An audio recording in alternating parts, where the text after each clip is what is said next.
Hello दोस्तों।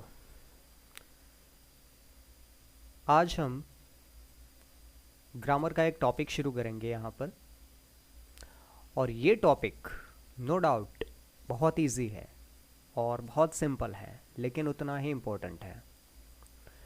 कभी कभी ऐसा होता है कि सिंपल सेंटेंसेस को किस तरह से लिखना है ये हम कंफ्यूज हो जाते हैं लिखने के टाइम, और गलत सेंटेंसेस लिख देते हैं।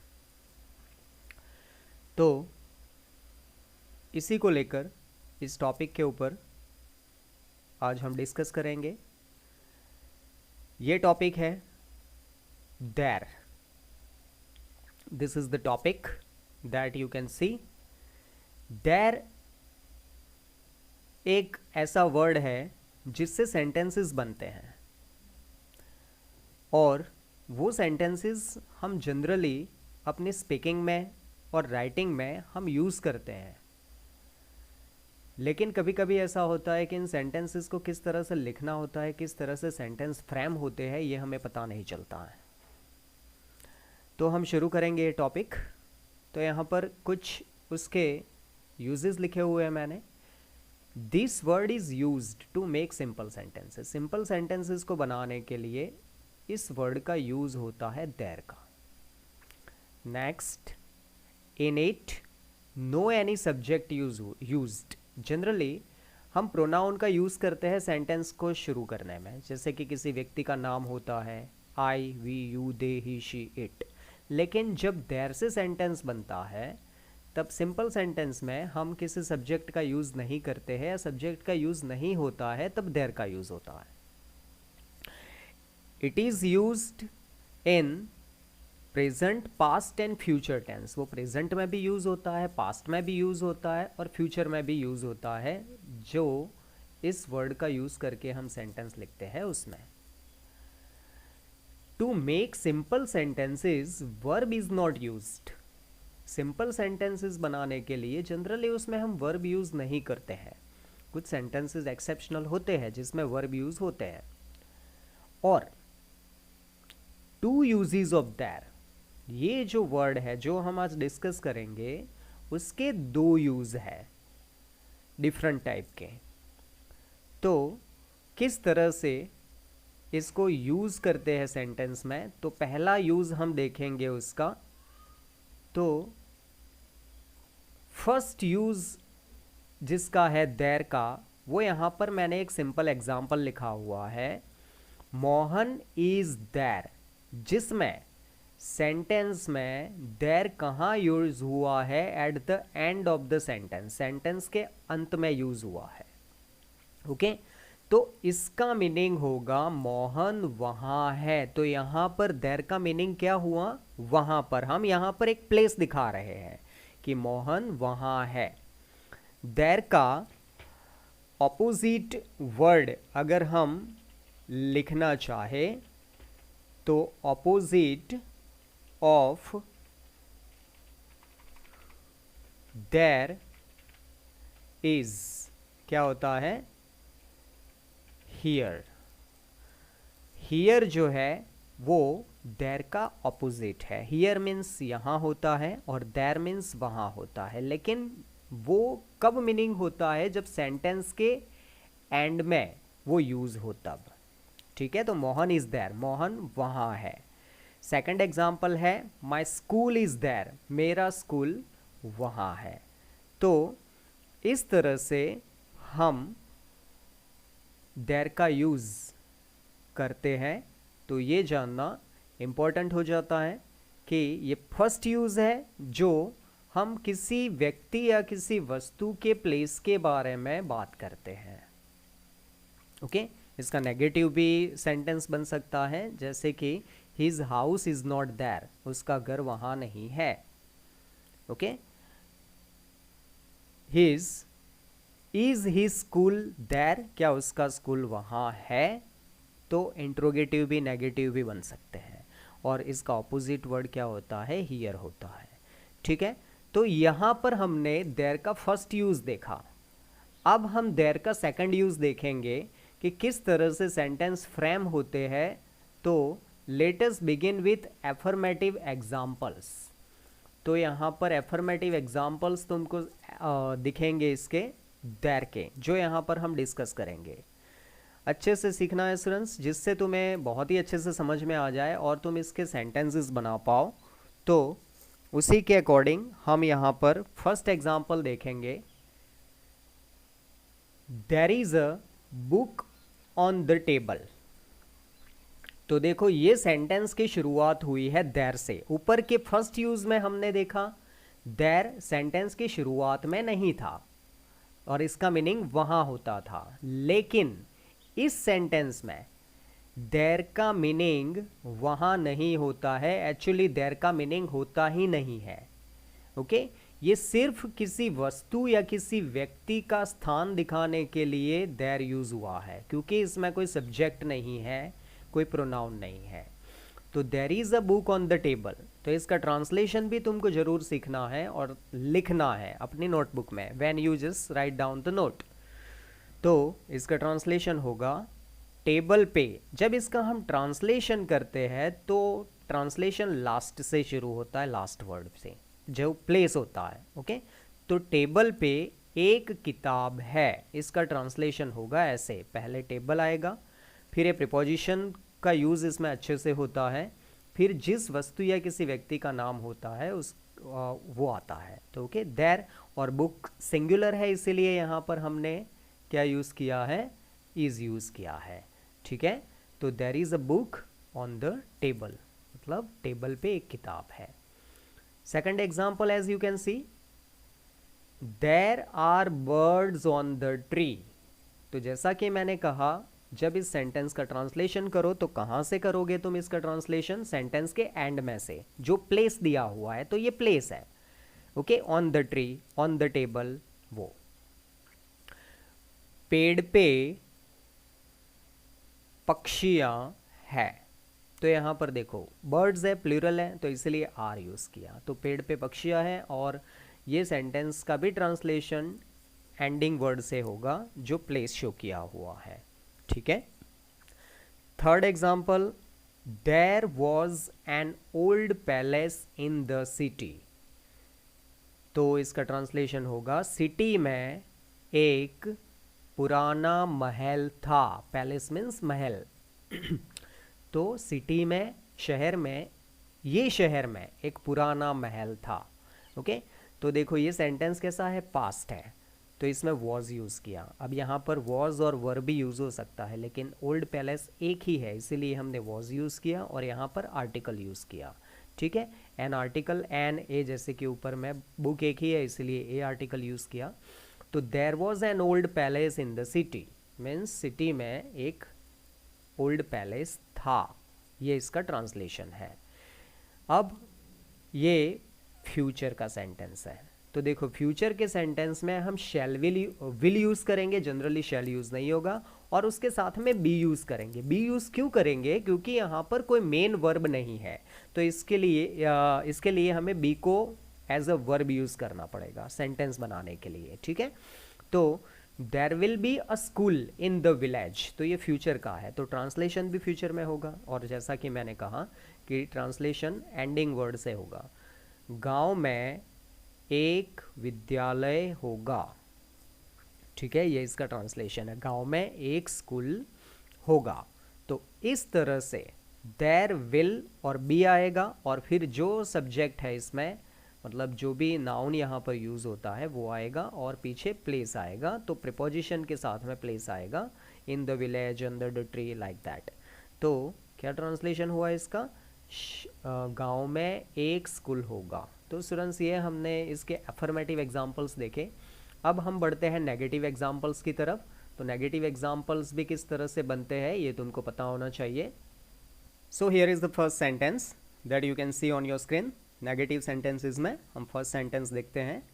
तो जैसा कि तुमको स्क्रीन पर दिख रहा है, there is not a cow under the tree, means there यहाँ पर सेंटेंस की शुरुआत में यूज़ हुआ है, और देख सकते हो कि सेंटेंस में एमिजार के बाद में नेगेटिव है, नॉट है। ट्री के नीचे, पेड़ के नीचे एक गाय नहीं है। तो देखो इस तरह से इसका ट्रांसलेशन होगा, जैसा कि मैंने कहा कि जब ट्रांसलेशन करना हो तो सेंटेंस के पीछे से करना है, सेंटेंस के एंड से करना है। तो पेड़ के नीचे एक गाय नहीं है, ठीक है। सेकंड है there were not trees behind the school, school के पीछे पेड़ नहीं है, सॉरी पेड़ नहीं थे। तो देखो यहाँ पर ये सेंटेंस जो है किस टाइप का है, तो सेंटेंस यहाँ पर जो है पास्ट है, तो वर यूज़ किया, तो फिर से ट्रांसलेशन क्या होगा, स्कूल के पीछे पेड़ नहीं थे। तो बहुत सारे पेड़ की बात है, इसलिए यहाँ पर वर यूज़ हुआ है। ओके, तो इस तरह से हम नेगेटिव सेंटेंस बना सकते हैं। थर्ड सेंटेंस देखो फ्यूचर का है, there will not be a programme in the school. तो यहाँ देयर सेंटेंस की शुरुआत में यूज़ हुआ है, और फिर विल, फिर नॉट, और उसके बाद में यहाँ पर बी आया है। This is the structure that is important to understand. Okay, there will not be a programme in the school, तो प्रिपोजिशन कंपलसरी है, प्रिपोजिशन अच्छे से यूज़ करना है। तो स्कूल में एक प्रोग्राम नहीं होगा, नहीं होगा, तो ये फ्यूचर का हो गया। तो इस तरह से सेंटेंस को नेगेटिव में हम बनाते हैं, ठीक है। तो उस तरह से नेगेटिव के सेंटेंसेस हो गए। नेगेटिव के और दो एग्जाम्पल मैं हिंदी में अगर बोलूँ और इंग्लिश में तुम ट्रांसलेट कर पाओ तो बहुत अच्छी बात है। We will discuss about that at the end. Now let us see interrogative examples. तो यहाँ पर इंट्रोगेटिव एग्जाम्पल्स जैसा कि तुमको दिख रहे हैं, हम उसको डिस्कस करेंगे। तो फर्स्ट एग्जाम्पल है इंट्रोगेटिव का। तो जब इंट्रोगेटिव जब हम सेंटेंस का बनाते हैं तो इसमें हम क्या करते हैं, जो हेल्पिंग वर्ब होता है उसको सेंटेंस की शुरुआत में लिखते हैं। तो यहाँ पर हमने इज जो है सेंटेंस की शुरुआत में लिखा है ना। एज यू कैन सी इस सेंटेंस की शुरुआत में है, उसके बाद में हमने यहाँ पर देयर यूज किया है। तो is there a fan in the room, इसका ट्रांसलेशन क्या होगा, क्या। जब ट्रांसलेशन हेल्पिंग वर्ब से स्टार्ट हो तो उसका ट्रांसलेशन की शुरुआत हिंदी में क्या से होती है। क्या रूम में एक पंखा है, क्या रूम में एक पंखा है। तो देखो जब हमें कोई क्वेश्चन पूछता है तो इसके आंसर्स देना बहुत ही इंपॉर्टेंट होता है और हमें आने चाहिए। तो यहाँ मैंने सामने इसके आंसर्स लिखे हैं। तो एफर्मेटिव और नेगेटिव में जनरली हम शॉर्ट आंसर देते हैं। जब भी कोई हमें क्वेश्चन पूछता है तो हम शॉर्ट आंसर्स देते हैं। तो एज यू कैन सी कि एफर्मेटिव शॉर्ट आंसर, अगर कोई हमें क्वेश्चन पूछता है कि क्या घर में पंखा है, तो हाँ है, दैट मीन्स कि यस इट इज। इट किसके लिए यूज हुआ, फैन के लिए यूज हुआ। और जो हेल्पिंग वर्ब यूज होता है उसको हम यहाँ यूज करते हैं। अगर यहाँ पर वॉज यूज है तो यहाँ पर वॉज यूज हो जाएगा, ठीक है। तो यस इट इज, हाँ है। और नेगेटिव है, दैट मीन्स कि अगर पंखा नहीं है, फैन नहीं है, तो फिर हम क्या आंसर देंगे, नो इट इजंट। तो देखो इजंट में इजंट क्या है, इज नॉट का शॉर्ट फॉर्म है, ठीक है। तो इस तरह से हम शॉर्ट आंसर देते हैं कि हाँ है ना नहीं है। सेकंड क्वेश्चन है, तो सेकंड क्वेश्चन में देखो फिर से हेल्पिंग वर्ब जो है सेंटेंस की शुरुआत में आया। आर क्यों यूज हुआ है, क्योंकि यहाँ पर जो स्टूडेंट है वो प्लूरल है। तो are there students in the class, क्या, देखो ट्रांसलेशन कैसे होगा, क्या, क्या क्लास में विद्यार्थी है, ठीक है। अब देखो इसके शॉर्ट आंसर्स। तो अगर है, आंसर आपका एफर्मेटिव है, तो क्या बनेगा, यस दे आर। तो देखो यहां पर दे यूज हुआ है। दे यूज क्यों हुआ, क्योंकि यहां पर जो स्टूडेंट है वो कैसा वर्ड है, प्लूरल है। तो शॉर्ट आंसर में हम इसको किस तरह से लिखेंगे, दे से लिखेंगे, मतलब उसका प्रोनाउन जो है हम दे बनाएंगे, ठीक है। और हेल्पिंग वर्ब आर आ जाएगा जो यहाँ पर यूज हुआ है। और उसका नेगेटिव जो है क्या बनेगा, no they aren't, that means कि ना नहीं है। अगर नहीं है ऐसा हमें आंसर बनाना है कि भाई क्लास में विद्यार्थी है तो ना नहीं है, ऐसा बनाना है। तो नो दे किसके लिए यूज हुआ, स्टूडेंट्स के लिए। तो दे हो गया और आर नॉट का शॉर्ट फॉर्म आरंट बन गया यहाँ पर, ओके। वैसे ही इंट्रोगेटिव, तो यहाँ पर इंट्रोगेटिव सेंटेंस थर्ड नंबर का पास्ट का है। Was there a tiger near the pond. तो इसमें सेंटेंस जो है वॉज से स्टार्ट हुआ है और सेंटेंस के उसके बाद में देयर आया है। टाइगर सिंगुलर है इसलिए यहाँ वॉज यूज हुआ है। और near the pond means pond के पास में, तालाब के पास में, क्या तालाब के पास में एक वाघ है, एक टाइगर था, सॉरी, तालाब के पास में एक टाइगर था। तो ये इसका ट्रांसलेशन है। तो देखो यहाँ पर शॉर्ट आंसर्स लिखे हैं। तो as you can see yes it was, that means कि हाँ था। यहाँ इट किसके लिए यूज हुआ है, टाइगर के लिए यूज हुआ है, तो इसके साथ में वॉज आया। और नेगेटिव से आंसर क्या बना, नो इट वॉजंट, मतलब ना नहीं था। तो स्टूडेंट्स इस तरह से हम इंट्रोगेटिव सेंटेंस और उसके शॉर्ट आंसर्स दे सकते हैं। अगर फुल आंसर देना चाहो तो अगर यस में इसका फुल आंसर दोगे अफर्मेटिव में, yes there was a tiger near the pond. देखो जब हम फुल आंसर देंगे तो यहाँ पर देर का देर रहेगा, ईट नहीं होगा। फुल आंसर में ईट नहीं लिखते हैं हम, ठीक है। और फिर हेल्पिंग वर्ब आता है और पीछे का सेंटेंस वैसे का वैसा। अगर नेगेटिव है तो फिर क्या आंसर बनेगा, नो, फिर there was not a tiger near the pond, इस तरह से। तो ये हमने एफर्मेटिव, नेगेटिव, इंट्रोगेटिव के सेंटेंसेस देखे। देर के सेंटेंसेस बहुत ही ज़्यादा इंपॉर्टेंट होते हैं सिंपल सेंटेंसेस बनाने में, जिसमें सब्जेक्ट नहीं होता है, I we you they he she it, किसी का नाम नहीं होता है। तो इस तरह से हम इस सेंटेंसेस को लिख सकते हैं और स्पीकिंग में यूज़ कर सकते हैं, टॉपिक लिखने में यूज़ कर सकते हैं।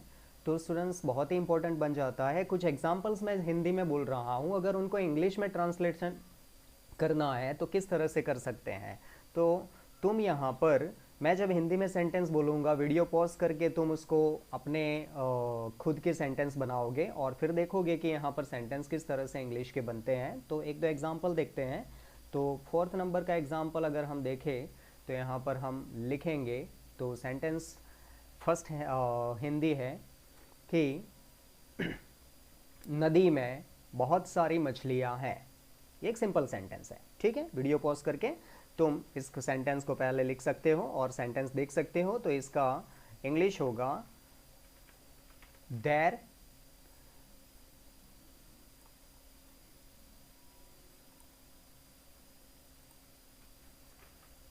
Are many fishes in the river. तो ये जो सेंटेंस है ये हमने ट्रांसलेट किया, there are many fishes in the river. तो देखो यहाँ पर फिशेस जो है, एक्चुअली फिशेस एक ऐसा वर्ड है जो सिंगुलर में भी यूज होता है, प्लूरल में भी। फिश को हम फिश भी यूज कर सकते हैं प्लूरल में और फिशेस भी यूज कर सकते हैं प्लूरल में, ठीक है।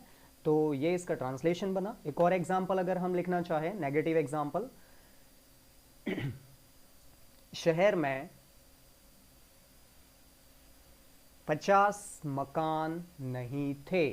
शहर में 50 मकान नहीं थे। अगर इसका ट्रांसलेशन हम लिखना चाहे तो किस तरह से बनेगा, तो इस तरह से बनेगा, देर, अब नहीं थे तो देखो यहां पर पास्ट है तो क्या बनेगा, वर। देर वर नॉट 50 होम्स या हाउसेस इन द सिटी। तो इस तरह से तुम सेंटेंसेस को बना सकते हो। एक और इंट्रोगेटिव एग्जांपल देख लेते हैं और ये किस तरह से बनेगा। तो मैं बोलूँगा, तुमको पॉज करके सेंटेंस लिखना है। तो सेंटेंस है, क्या छत पे 10 पक्षी थे। क्या छत पे 10 पक्षी थे। तो यहाँ पर थे, तो सेंटेंस पहले तो पास्ट है, ठीक है। अब हेल्पिंग वर्ब कौन सा आएगा ये हमें देखना है। तो थे मतलब पास्ट है और 10 प्लूरल, तो यहाँ पर आएगा वर। तो वर, उसके बाद में there 10 birds on the roof, okay, interrogative. तो were there 10 birds on the roof। तो स्टूडेंट्स इस तरह से हम सेंटेंसेस बना सकते हैं। एफर्मेटिव, नेगेटिव, इंट्रोगेटिव, WH भी बनते हैं इसके। ओके, तो पता होना चाहिए कि कैसा सेंटेंस देयर से स्टार्ट होगा। तो यहाँ पर हमने बहुत ही अच्छे से डिस्कस किया। इस टॉपिक को बार बार रिवाइज कर सकते हो, खुद सेंटेंसेस बना सकते हो। प्रैक्टिस करोगे तो ही इसमें ज़्यादा इम्प्रूवमेंट होगा। So practice hard and you will definitely learn this topic well. Next video लेकर एक बार और हम डिस्कस करेंगे कोई न्यू टॉपिक के ऊपर। Till then take care, thank you.